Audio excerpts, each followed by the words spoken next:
Hey everyone, it's Tammy at Walnut Creek Bath Boutique. Welcome back to my channel. Today I am testing out a new Cada mold.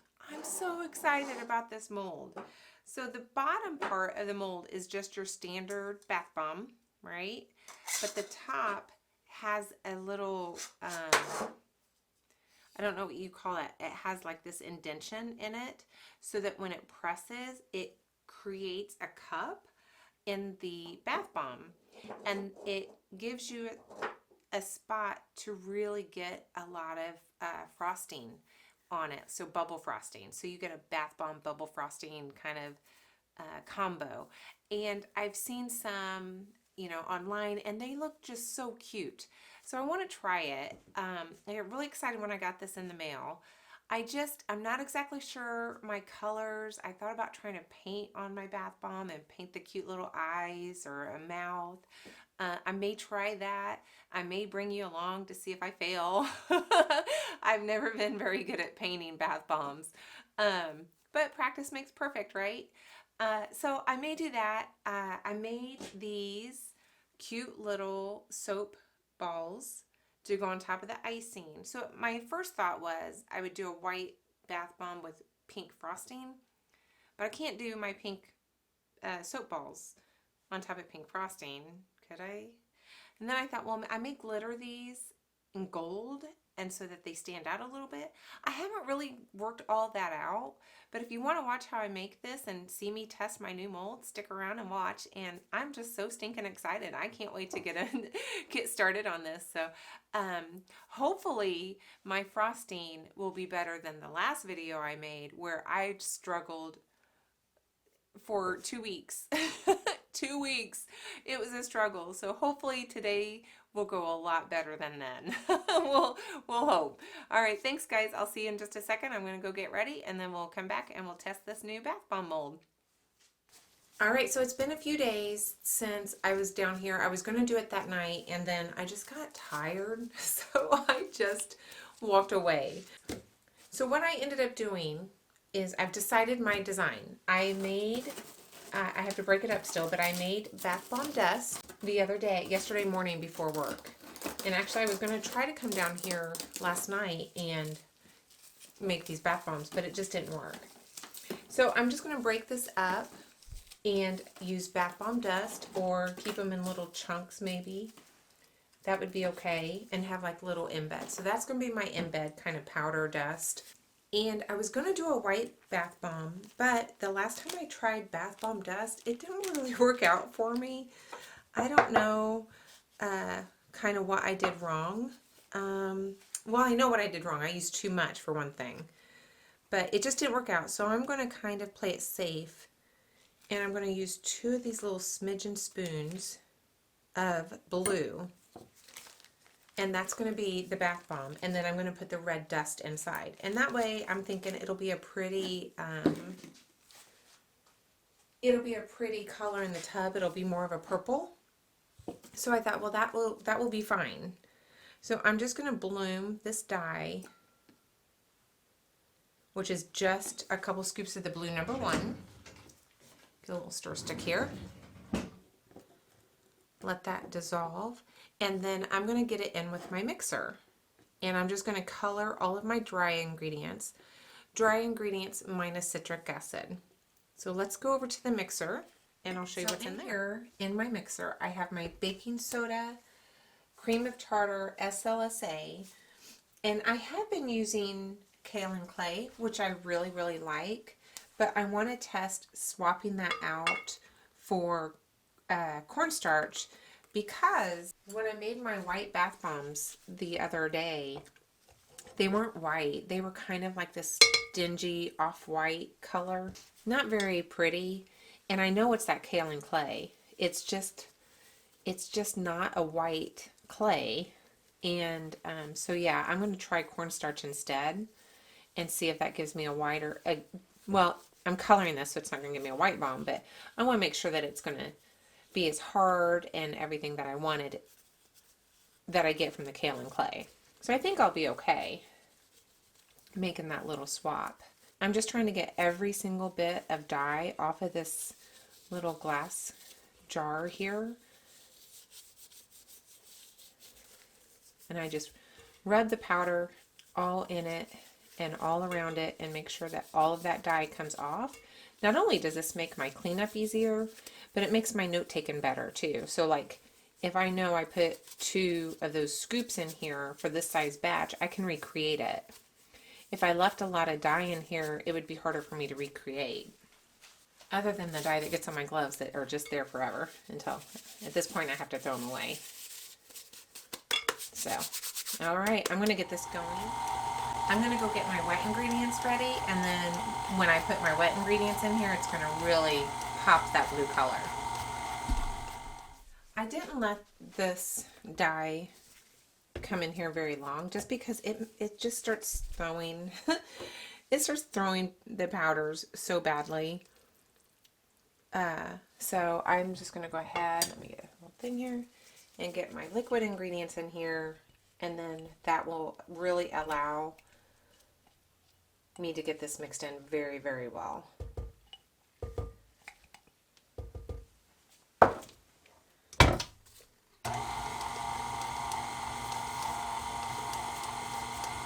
There we go. It's really a very pretty blue, the 2 scoops. But I'm going to just let this go probably 10 minutes. The longer I let it go, it seems like the more vibrant the colors become. So let's see what happens in about 10 minutes when it's done mixing. Look how blue that has become. How fun. I cannot get it this blue by mixing these dyes in by hand. No way can I get it anywhere close to this. Oops! That's why I like using the KitchenAid for mixing my dyes in my bath bombs. I don't always do it, but if I want a really bright, vibrant color, I definitely will. So I just added the citric acid. I'm going to let that go for just a few minutes. It won't take long at this point. And then we'll go over to the bath bomb station and try out this new bath bomb mold. So excited. I'm going to add a little bit of water. What's my humidity? I didn't even look today. 41. Perfect. Perfect humidity. I've been struggling so much lately with the humidity in here being like 30 or below this winter. So I like to see that 41.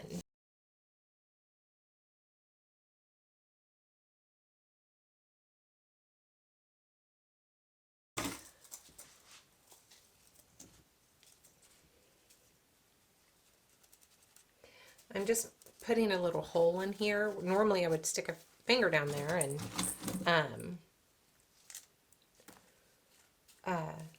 for it to float. So hopefully this will work kind of the same way with the dust I'm putting in there. The dust is a lot harder. Let's see how much this weighs. Oh wow, this is going to weigh 6 ounces too. Yeah. I didn't expect that, but I'm wondering if I have to... Yeah, that's not going to close as much. I may have to lower the weight. So let's see what this looks like.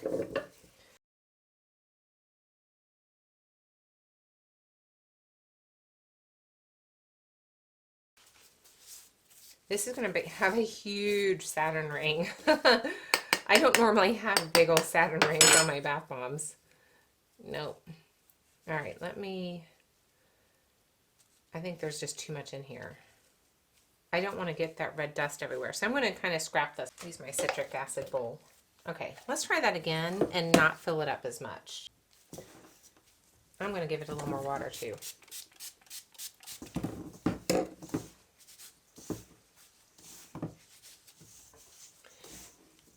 So my wet ingredients that I put in here, I never told you, was mango butter. I think that's maybe a little bit better. Polysorbate 80, olive oil, and the fragrance. Oh, I should have taken my watch off. All right, let's see.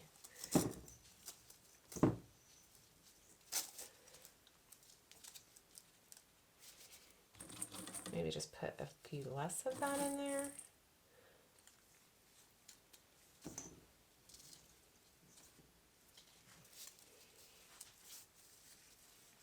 And you know what? I'm just going to smooth that off like that to maybe make room for this big indention. See if that makes a difference. Okay, sorry, work was calling. All right, so yeah, let's try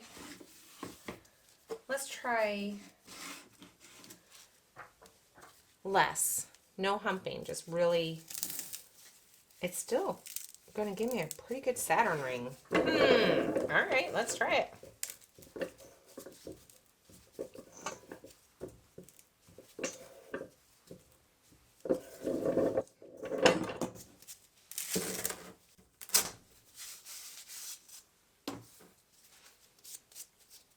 All right, well, it's smaller.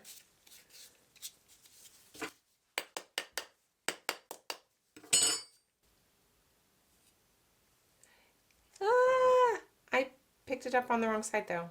So let's do this.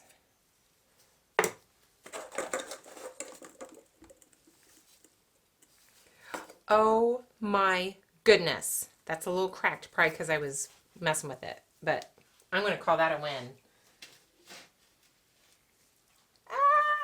Okay. I need to mark these so I know which one is the bottom. So that was 5.5 ounces. So let's stick with that.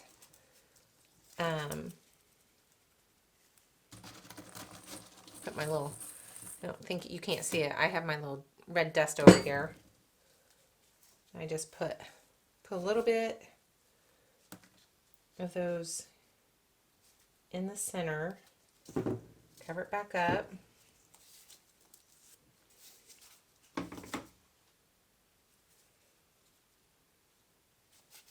I got to go up to like 5.5, a little over 5.5. That way my labels are accurate.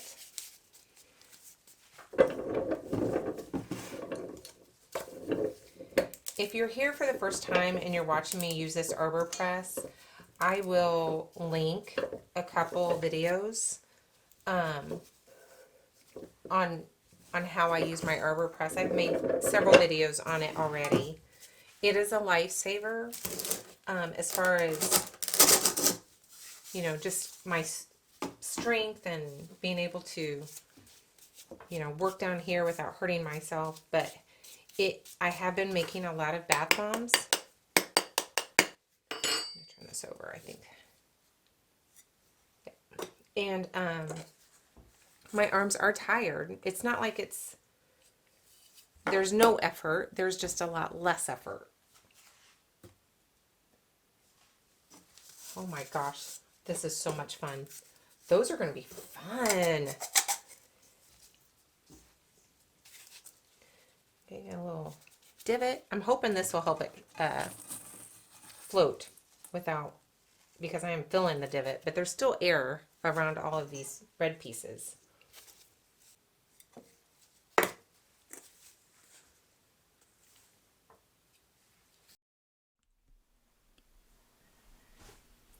Okay, there they are, all drying.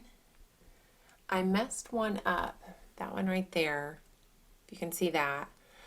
I had them on the tray and I moved the tray so I could clean and sanitize this counter. And they were bumping into each other and rolling all over. So I'll have to remember to put them on something like this to keep them from rolling when I'm trying to transport them. I'm not touching them. They're going to sit there and dry for at least a day. Then I'll take them out of the little ornament halves and let them dry maybe for another day. And after they're good and hard and dried, then I'll make up that frosting and we'll get the frosting on there. I'm super excited. I have decided to just do the white frosting and add the red little soap balls to them. And I think it's going to be really pretty. All right, guys, I am going to break this video. I have been editing the video and the two together, the bath bomb and the bubble frosting. I'm looking at 35 minutes. I just can't do that to you. No way can I do that to you. So I'm going to go ahead and stop now and bring you back in a few days and show you how I made the bubble frosting. Turned out pretty good, pretty happy with it. But yeah, I can't do that to you. So we will just kind of pause here and give you a break from me for a bit. And yeah, thanks for watching, and subscribe if you haven't already, and give me a thumbs up if you liked the video. And yeah, I'll see you later. Bye.